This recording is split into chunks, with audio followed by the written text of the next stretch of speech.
Ng'ennaku z'omwezi 28 omwezi gwa January omwaka guno, Christine Kemigisha yakubawo ezzadde ly'abaana 4 okuli omulenzi omu n'abawala 3.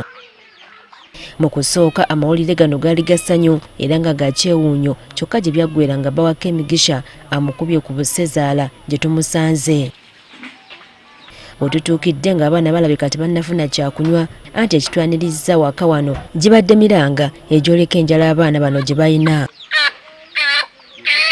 Okusinziira ku Kemigisha newankubadde alina omwami, wabula omulimu gwakola tegumusobozesa kulabirira baana be. Ndina omusajja naye omusajja tabeerawo, yagenda kukola paka sanga anoonya sente z'amata buyambi bonna, naye talina sente nga bwali. Agamba nti akaseera kano abaana baatuuka okunywa, kyokka okufuna amata ge beetaaga lutalo, anti sente ezigagula zibeekubya mpi. Abaana bano we batuuse okunywa, banywa nnyo, nga buli lunaku bamala ennaku 2 bamala omukebe nga tugula $5,000. So nga tetulina kye tukola, sente ezo ziba nyingi, nga mbadde nsaba obuyambi.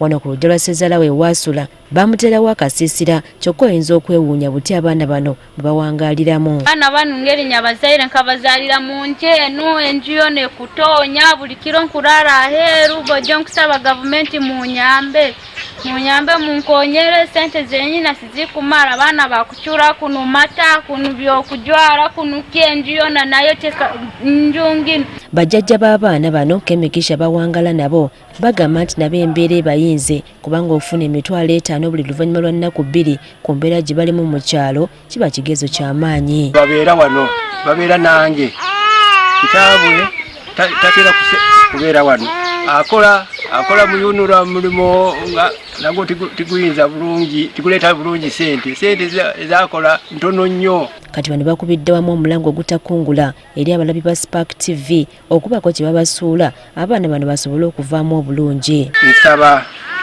obuyambi kwabo abayinza kundaba nga bwendi, banyambe tusobole okukuza abaana bano.